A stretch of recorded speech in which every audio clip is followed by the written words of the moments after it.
My name is Bulent Idar, and I was a sergeant in the salvage corps when the commissars came to the rim. I am not a writer. I have never had a way with words. But the men I served with are gone, most of them, and the boy is gone too, and somebody has to set this down before the only people who remember it forget. So I will try. The moon was called Carib 3, a miserable rock.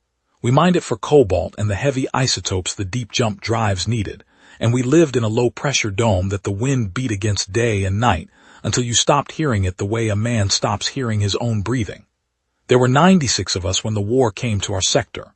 Miners, technicians, 3 engineers, a doctor who had been struck off the medical lists back home for reasons nobody asked about, and 12 of us in uniform.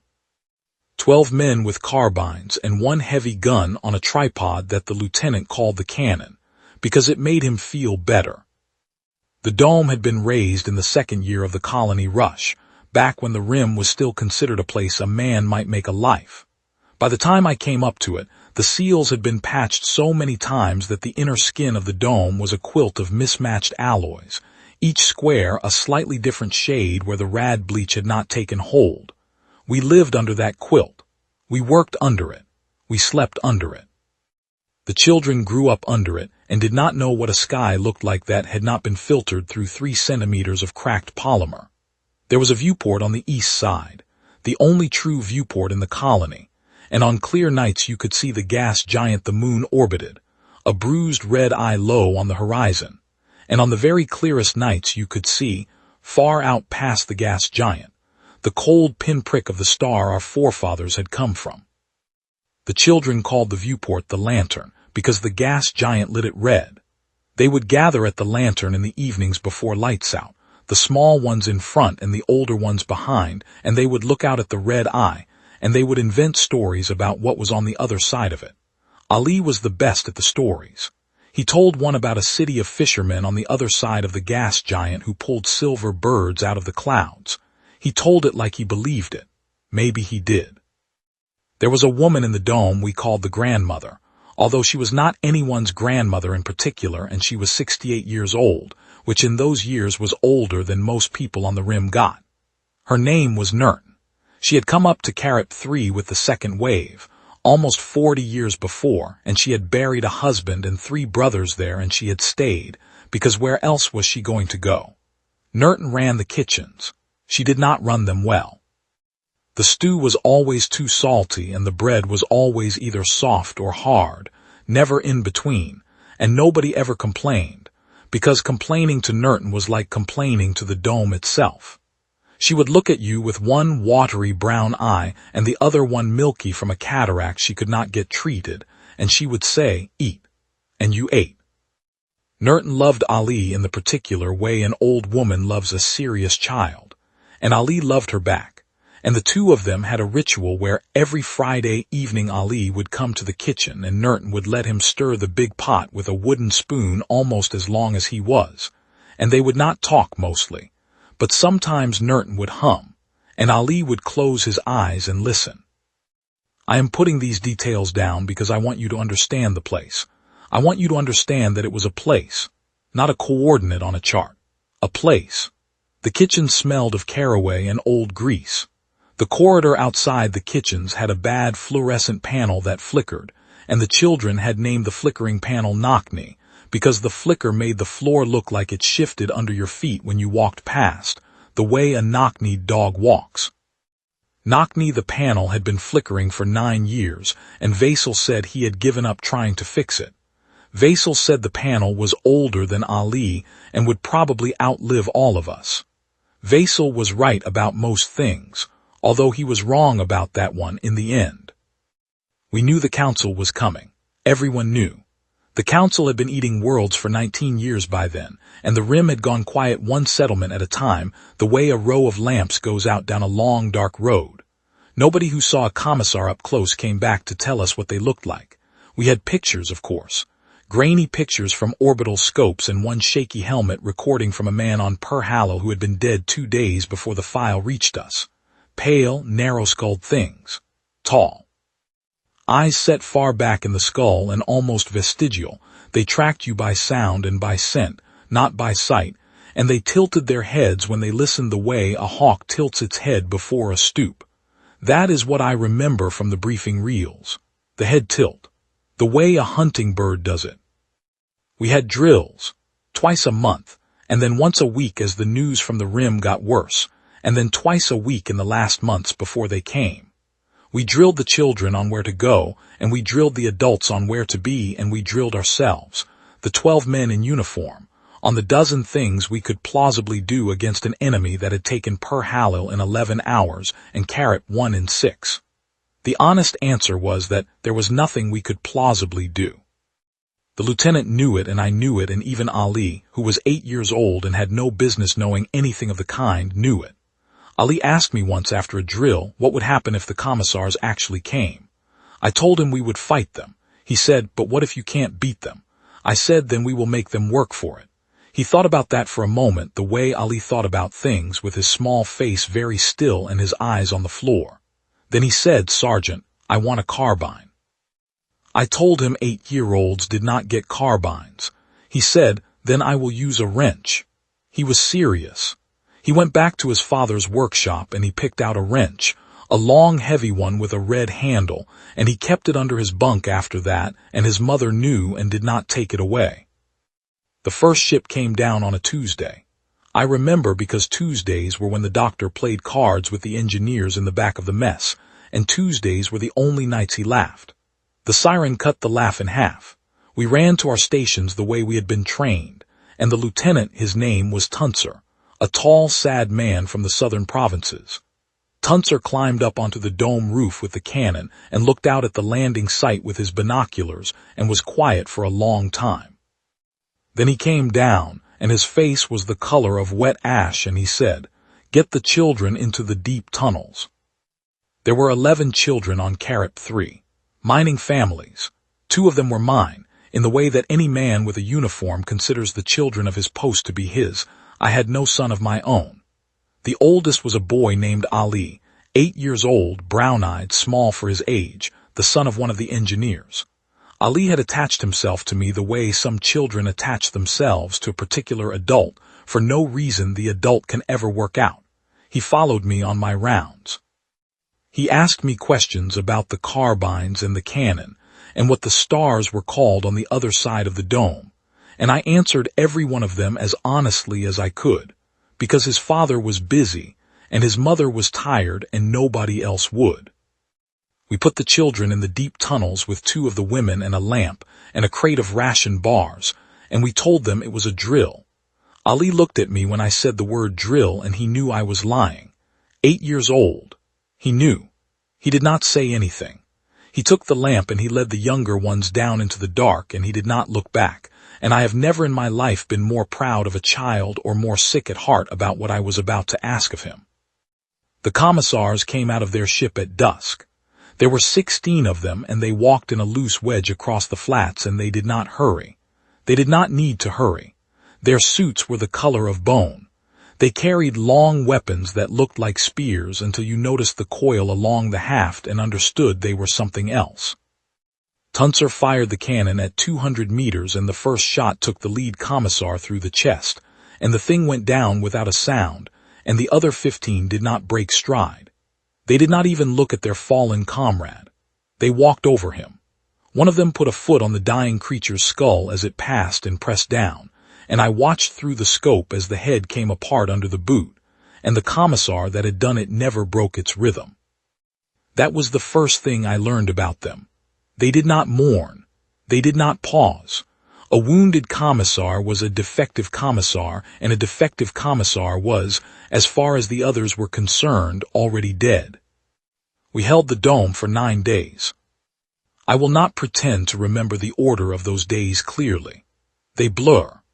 I remember the cannon barrel glowing cherry red on the 3rd night, and Tuncer pouring water from a canteen onto a rag, and laying the rag on the barrel to cool it, and the rag turning to steam in his hand. I remember the doctor working under a single emergency lamp, because we had cut the dome's main power to keep the heat signature down, and the doctor's shadow on the wall behind him as he sewed up a miner's belly with what he had. I remember the smell, burned wiring and burned meat, and the chemical tang of the commissar weapons, which I never learned the proper name for and which we just called the singers, because they made a high keening note when they fired, and then whatever they hit was not there anymore. I remember small things too, the kinds of things a mind reaches for when it does not want to look at the big things. I remember that on the second night Nerton came up out of the deep tunnels, against every order I had given, and she came up to the perimeter, and she pressed a cloth bundle into my hand without a word, and the bundle was warm, and when I opened it later between two waves of the commissars, it was a piece of flatbread folded around a hard-boiled egg, and I ate it sitting against the dome wall with my carbine across my knees, and I cried while I ate it. I cried because the bread was soft for once. She had finally got the bread right, and she had done it for me on the second night of the end of the world, and I knew, eating it, that this was the last piece of her bread I was ever going to taste. I remember that. I remember the egg was peeled. She had peeled it for me with her old hands so that I would not have to. I remember that. I remember that on the fourth night a miner named Iral broke. He was 22 years old, and he had come up to Carrot 2 years before to make enough money to marry a girl back on the home world, and on the fourth night he put his carbine down on the floor of the dome, and he sat down next to it, and he said, "I cannot do this." He said it without crying. He said it the way a man states a fact. I sat down next to him for a minute, and I did not say anything, and after a while I picked his carbine up and I handed it back to him, and he took it. He did not look at me. He took it. He died the next morning at the east perimeter on his feet with the carbine in his hands. I do not know if that mattered to him. I want it to have mattered to him.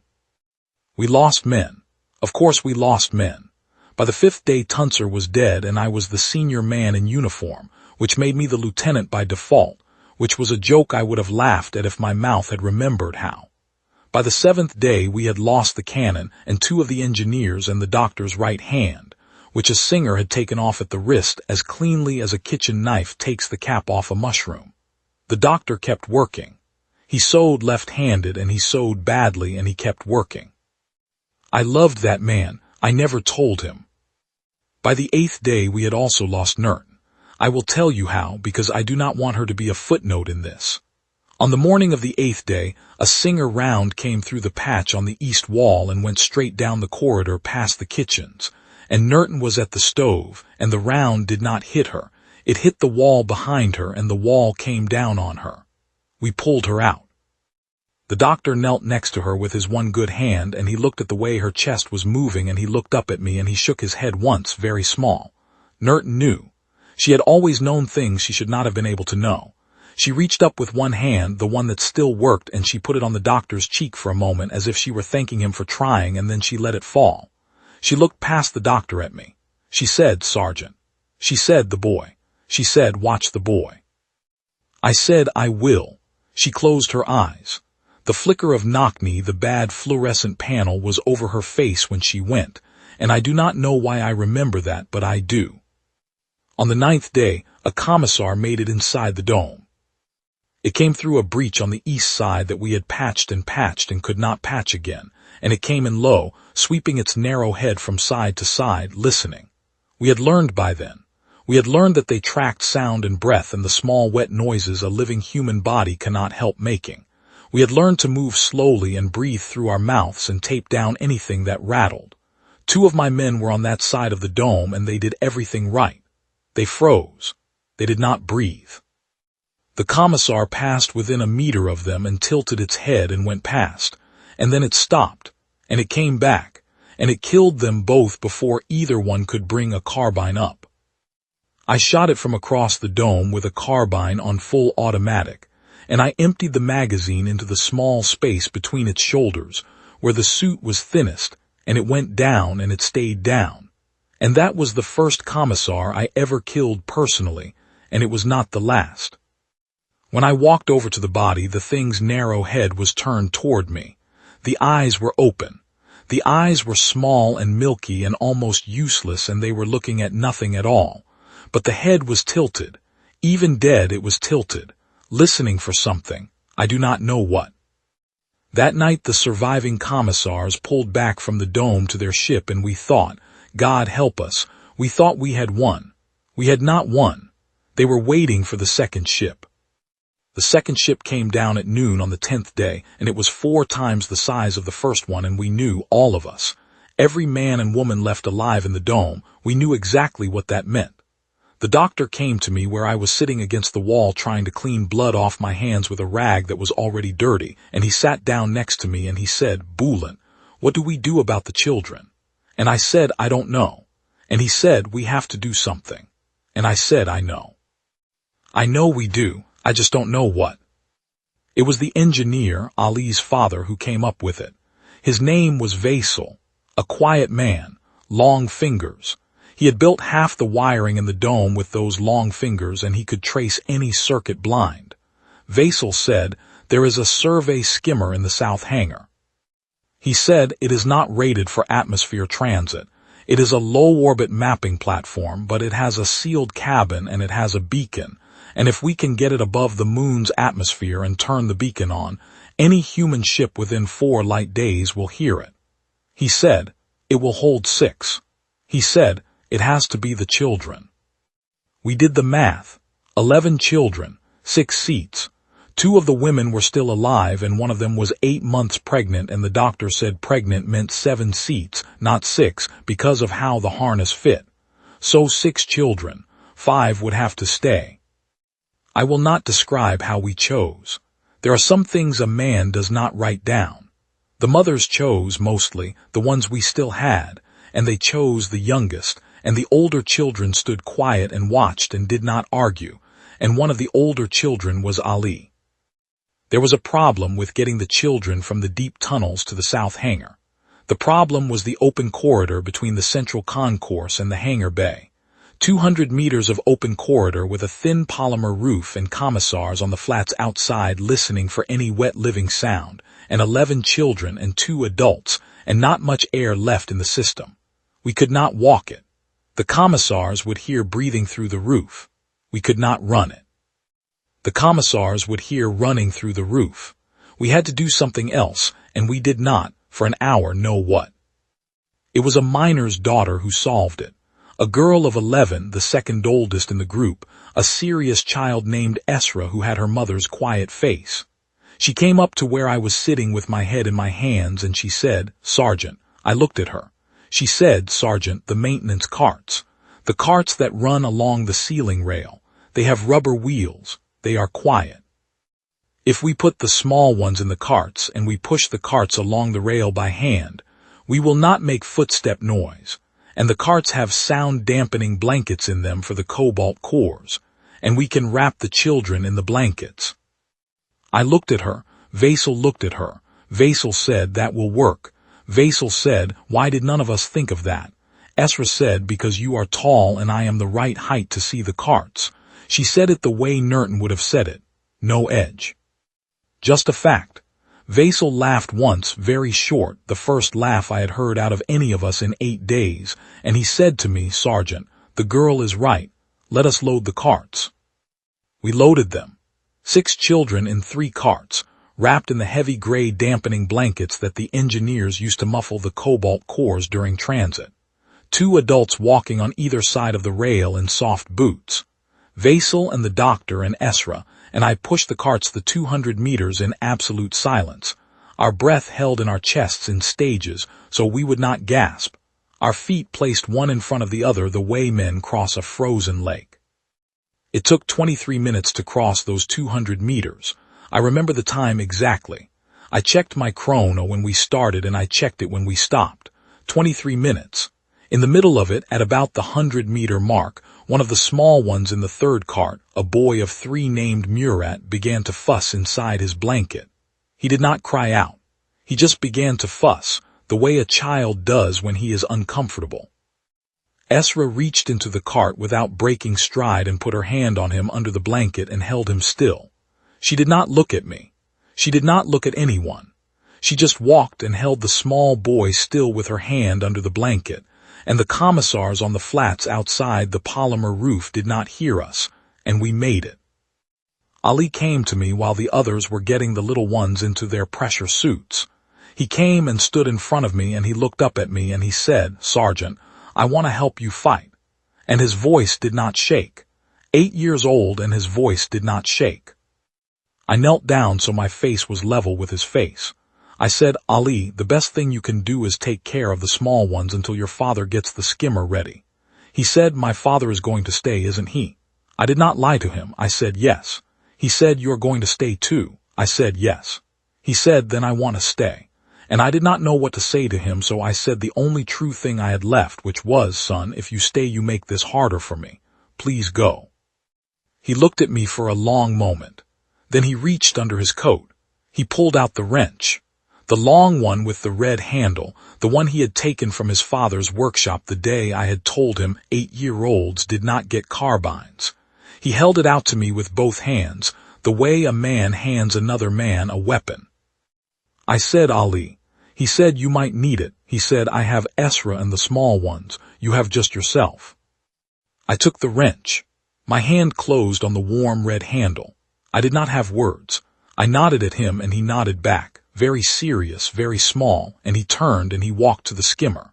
He took the youngest girl by the hand, a 4-year-old named Isel whose mother was already dead, and he led her up the ramp the way he had led the children down into the tunnels on the first day, and he did not look back at me, and I thought, that is the last time I will see that boy alive. I was wrong about that, but not in any way I could have guessed. Vasil got the skimmer up. He did it from the ground because there was no pilot left, and the launch sequence could be triggered from the engineer's panel, and he triggered it, and the little ship lifted on its lateral jets and cleared the dome, and turned its nose up at the sky and went. And we watched it on the one camera we still had working. And when it was a bright dot, and then a smaller dot, and then nothing at all, Vasil sat down on the floor and put his face in his hands and made a sound I am not going to try to describe. The commissars saw it. Of course they saw it. They had eyes for hot things even if they had no eyes for living ones. They turned 2 of their singers up and they fired at the skimmer and they missed, and they fired again and they missed, and the skimmer kept going, and I will tell you what I think now, looking back, though I did not think it then. I think they missed on purpose. I think it amused them. I think they wanted to see what we would do next. What we did next was die. Most of us. The big ship cracked open at sundown on the 10th day and put down something on the surface that I am not going to try to describe either, because I do not have the words, and because describing it does not help. It came across the flats and it ate the dome. It ate it the way a man eats a piece of bread. The dome went down in sections, and the air went out, and most of the men I had served with for 2 years were dead inside of 4 minutes, and I was not, because I was in the south hangar with Vasil and the doctor and a miner named Hacken who had a broken arm and a bad temper, and the south hangar was the last thing standing. We had pressure suits. We had 4 carbines and 1 singer that Vasil had taken off a dead commissar and figured out how to fire, which is one of the reasons I will tell you in a moment that Vasil was the smartest man I ever knew. We had no food and no water and no hope, and we did the only thing left to us, which was to walk out the back of the hangar into the night and try to make it to the commissar's ship. You read that right. We walked toward them, not away, toward. The doctor was the one who said it first. He said they have a ship and we don't. He said they think we are dead. He said if we are going to die anyway, let us at least die going forward. So we went. 4 men in patched pressure suits across 2 kilometers of frozen rock with the cold seeping through the seals and the singer in Vasil's hands humming faintly, because he had not figured out how to switch it all the way off, and the commissar ship sitting on the flats like a great pale tooth, and the thing, the eater, whatever it was back at the dome still doing its work. I had Ali's wrench tucked into the thigh pocket of my suit. I do not know why I had brought it out of the dome with me. I had brought it. The weight of it against my leg, every step across that 2 kilometers, was the weight of every promise I had made to that boy and his mother and to Nurton on the 8th day. Watch the boy. The boy was up there somewhere in the dark above us, in a skimmer the size of a kitchen table, with a beacon that may or may not have been heard, and I was walking across a moon I had been ordered to die on, carrying a wrench his father had given me, and I thought, This is what it comes down to. The Council has eaten worlds for 19 years, and I am answering for 19 years with a wrench. The cold was the worst part of that walk, worse than the fear. The patch suits could not hold full pressure, and the heaters were on the lowest setting, because Vasil had said heat showed up on the commissar instruments like a lantern in a dark room, and so we walked in cold that the suits were not built to manage. And by the time we were halfway across, my fingers had gone past pain into a kind of stupid distance, and I was clenching them on the grip of my carbine by memory, not by feel. Hacken was worse off than I was. Hacken had the broken arm strapped tight to his chest and the other hand on his carbine, and Hacken was a big man, and big men feel cold faster than small men. I do not know why, but it is true. I have watched it in the field for 30 years. Hacken did not complain. None of us complained. The doctor walked in front, because the doctor said the doctor was the one most likely to be useless in a fight, and so the doctor should draw the first shot if there was one, and we did not argue with him. We got to the ship because they were not looking for us. They were not looking for anything. They had finished. From their point of view, the contract on Carrot 3 was complete, and they were already running their post-action protocols, whatever those were, and the boarding ramp was down, and there were 2 guards at the foot of it, and they were not even alert. They had killed us. We were dead. The dead do not come back. Vasil shot the first one with the singer, and it made the high keening note, and the guard went over backward and did not move. Hacken, broken arm and all, put his carbine on the second one, and the second one took 2 rounds in the throat and went down, and we were up the ramp, and inside the ship before the rest of the wedge on the flats had even turned their heads. The inside of the ship was cold, colder than the outside. The air was thin and sour, and it smelled like wet copper, and the corridors were narrow and curved, and the lights, if you could call them lights, were the dull violet of a bruise. We moved single file. Vasil knew machines the way a priest knows prayers, and he found the engine spaces by feel, and we shot 2 more commissars in the corridor on the way there, and one of them got a singer up before it died, and it took the doctor across the chest, and the doctor said, "Oh," and sat down, and that was the doctor. I will tell you something I have never told anyone. I went back. I went back from the engine room corridor, and I knelt next to him, and his eyes were already going, and I told him he had been a good man. I told him I had never said it, and I should have. He smiled at me. He had blood on his teeth. He said, "Boulant, you talk too much." Then he said, with what was left in him, he said, "The cards." He said, "On Tuesday nights." I said, "What about them?" He said, "I cheated." He said, "I cheated every Tuesday for 2 years. Tell the engineers." He coughed once. He said, "Tell them I am sorry." Then he died. I left him there. We had to. I do not like that we had to. I closed his eyes. I have closed a lot of eyes in my life, and his were the hardest. He had blue eyes, which is unusual in a man from our part of the home world. They had been kind in their tired way. They were still kind after. I closed them with my thumb, and I stood up, and I went back to Vasil and Hacken, and we did not speak of the doctor again until we were on the frigate, when I told the engineers about Tuesday nights, and one of them, the one who had won the most money over those 2 years, sat down on a crate and put his face in his hands and laughed for a long time, and then he cried. Vasil got us into the engine room, and Vasil did the thing that the smartest man I ever knew could do, which was that he stood in front of an alien drive core that he had never seen before in his life, and he looked at it for 90 seconds, and then he started pulling panels off and rerouting connections, and within 20 minutes he had the ship's local sensors patched into a portable terminal in his hand, and he had a map of the entire vessel laid out on it. Crew positions, power flows, weapon banks, and one other thing, a holding cell, aft, single occupant, biological signal flagged in a category the ship's own systems had marked as discard pending review. Vasil looked at me. I looked at Vasil.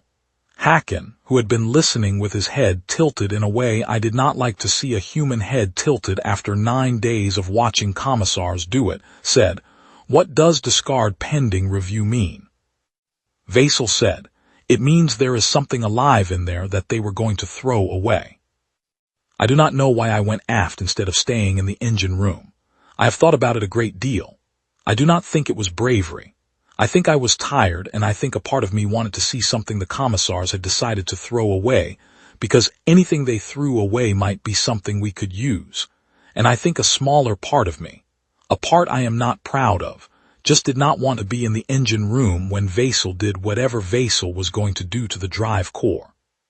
So I went aft with Hacken, and we shot one more commissar on the way, and we came to the holding cell, and the door opened to Vasil's override from the engine room, and inside the cell there was a child. A commissar child. I knew it was a child because it was small, maybe a meter tall. The narrow skull was the same shape as the adult's but softer along the seams, the way a human infant's skull is soft. The pale skin was the same. The eyes, set far back, were the same milky color, almost blind. It was crouched in the corner of the cell on a kind of low pad. It was wrapped in a thin film of something that looked like wet paper. It was shivering. It tilted its head at the sound of the door.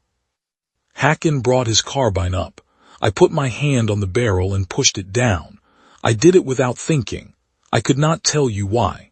Hacken looked at me like I had lost my mind, and to be fair to Hacken, I think I had a little. He said, "Sergeant, that is one of them." I said, "That is a child." He said, "It will grow up to be one of them." I said, "I know." We stood there for I do not know how long. The commissar child shivered on the pad. The film on its skin glistened violet in the bruise light. It made a small sound, low in what passed for its throat. It was a sound I had heard before, in human nurseries, in the back rooms of houses where Bobby slept. It was the sound a thing makes when it is cold and alone and does not know why. There was a tray on the floor of the cell, empty. The water vessel beside it had been kicked over, and a thin film of frozen liquid spread out across the floor in a starburst pattern. There was a smell I did not have a name for. Whatever the child species secreted when it was frightened, the cell was thick with it. It was not unpleasant exactly. It was just unfamiliar. It smelled the way the kitchens had smelled on the morning Norton died, faintly, of something cooking that had been left too long, of something that should have been tended and had not been. I thought of Norton then. I thought of her milky eye and her hand on the doctor's cheek. I thought of what she had said. Watch the boy. She had meant Ali. I knew that.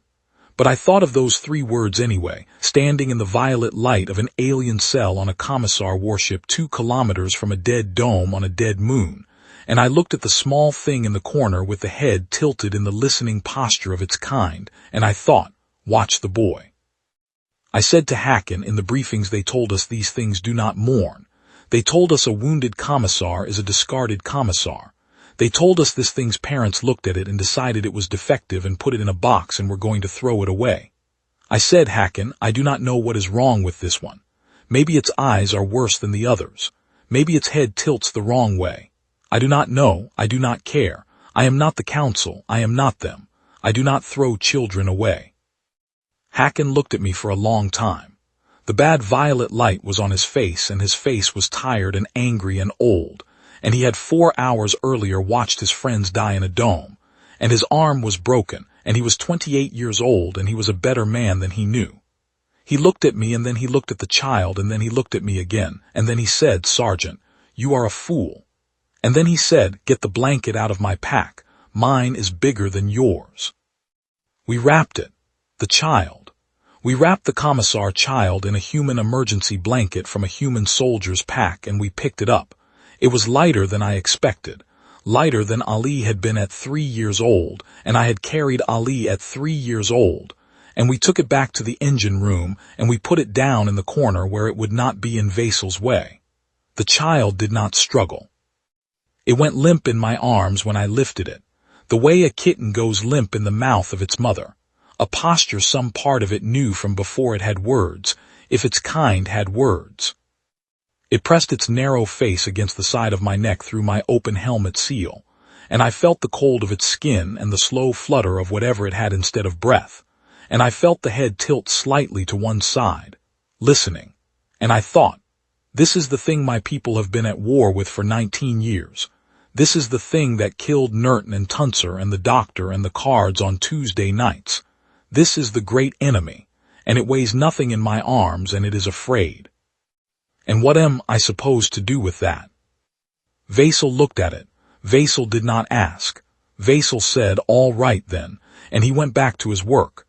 I have wondered since whether Vasil understood in that moment what we had just walked into. I do not think he did. I think he was a tired engineer with a job to finish. But he did not ask. He took one look at the small wrapped thing on the floor of the engine room, and he made a decision that the rest of his species was going to spend 20 years catching up to, and he made it in 3 syllables. All right then. I have those 3 syllables on the base of the monument outside Sector Command under his name. Not many people know what they mean. That is all right with me. I know. What Vasil did, I am not going to fully describe because Vasil told me later he did not fully understand it himself. He had rerouted enough of the drive that he could push the ship up off the surface. He could not navigate it. He could not jump it. But he could lift it, and he could turn its primary weapon, the great singer the ship carried in its belly, on a target of his choosing, and he could fire it once. He fired it at the eater, the thing on the flats that had eaten the dome. He fired the great singer at it from 200 meters of altitude, and the eater came apart in a way I am not going to describe. Then he fired the drive core, not as an engine, as a bomb. He overloaded it deliberately, and he set a 60-second timer on the overload, and he said to me, "Sergeant, we have an escape pod on the dorsal hull. I have unlocked it. It will hold 3 and the child, and that is what we have. Go." I said, "Vasil." He said, "My son is on that skimmer." He said, "My son, I have to know the beacon got through. I have to stay with the ship's antenna until I hear the human relay handshake." I said, "Vasil." He said, "Sergeant, go." I went. Hacken went. We took the child. We got to the escape pod and we strapped in, and the pod blew clear of the commissar ship at the 40-second mark. And at the 60-second mark the commissar ship became a small new sun on the surface of Carrot 3. And I sat in the pod and I held the wrapped child on my lap because Hacken's broken arm could not hold it. And I cried, which I had not done since I was a child myself. The pod's beacon found a human relay on the 3rd day. A frigate picked us up on the 5th. By then the child had stopped shivering and had begun making a different sound, a low humming sound, almost a purr, when I held it. Hacken watched me hold it and shook his head and did not say anything. The frigate's captain was a woman named Major Demir, and she had been in the war since the 1st year, and she had seen things I had not seen, and probably some things nobody should ever have to see. And when the airlock cycled, and she saw what I was carrying, she put one hand on her sidearm and she said, "Sergeant, explain." I explained. I told her about the cell, about the discard tag, about the head tilt and the small sound. I told her, "Ma'am, they threw this one away because something about it was wrong, and I do not know what was wrong, and I do not care, and I am not going to be the kind of man who throws children away because the people who made them did." I said, "Ma'am, if you want to take it from me, you will have to take it from me." I said it respectfully. I meant it absolutely. Major Demir looked at me for what felt like a long time. Then she looked at the child. The child in my arms tilted its head at the sound of her voice. She watched it do that. Something moved across her face that I did not understand at the time, and then she said, "Sergeant, stand down." She said, "The doctor on this ship is going to look at that creature." She said, "You are going to get a hot meal and you are going to sleep for 12 hours and then you are going to give me your full report." She said, "Nobody is taking anything from you today." What the frigate's doctor found when he examined the child was the thing nobody in 19 years of war had bothered to look for. The child's auditory system was malformed. It could not echolocate. It could not track by sound the way an adult commissar could. It was, by council standards, blind and deaf and useless. By human standards, it was a small, frightened person who could see roughly as well as I could and hear roughly as well as I could, and was wrapped in a wet film, because that was what its species did with infants. and who had been thrown into a discard cell on a warship by parents who had decided it was not worth the food. This is the part of the story that I am told changed the war, although I was not in the rooms where it happened and I cannot vouch for the rooms. What I can vouch for is what I saw with my own eyes on the frigate and on the cruiser they transferred us to after that. The council was a hive structure. Every briefing reel had told us that, and every briefing reel had been right. The commissars were one caste in a much larger species, and the caste above them, the one that gave the orders, communicated by a method nobody human had been able to crack, because the method depended on a particular kind of sound that no human ear could even register. We had tried. We had spent 19 years trying. We had nothing. The child could not hear that sound either, but the child's species, the child's adult relatives in the cell and on the ship and across 19 years of dead worlds, they had been making it constantly around the child, near the child, into the child's malformed ears since before the child was born. And the child remembered, not consciously, not the way a person remembers, but in the structure of its own small throat, in the shape of the sounds it made when it was content, when it was cold, when it was held. A xenolinguist on the cruiser, a captain named Sagman, figured this out in 11 weeks. She figured out that the child was, without knowing it, producing fragments of the council's command language every time it hummed. She figured out that the fragments were broken and partial and useless for control purposes, but completely intelligible if you ran them through the right filter. And she figured out that, with a child's worth of broken fragments, a competent signals officer could begin to assemble a dictionary. We had no longer been deaf. The war did not end overnight. Wars do not end overnight. But within a year the council had lost 3 sector capitals, and within 2 years they had pulled back from the rim entirely, and within 4 years there was a human delegation on the 3rd moon of their inner system, signing the documents that ended what they had started.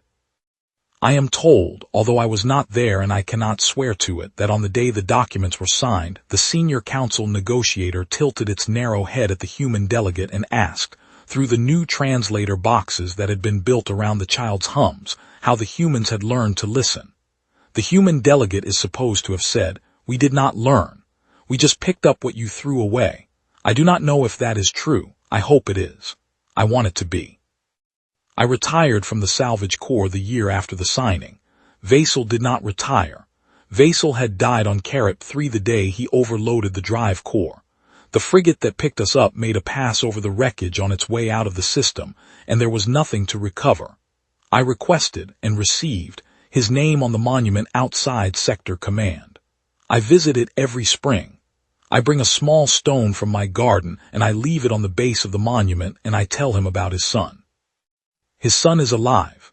The skimmer's beacon reached a freighter 4 days out. 6 children, 1 pregnant mother, all alive.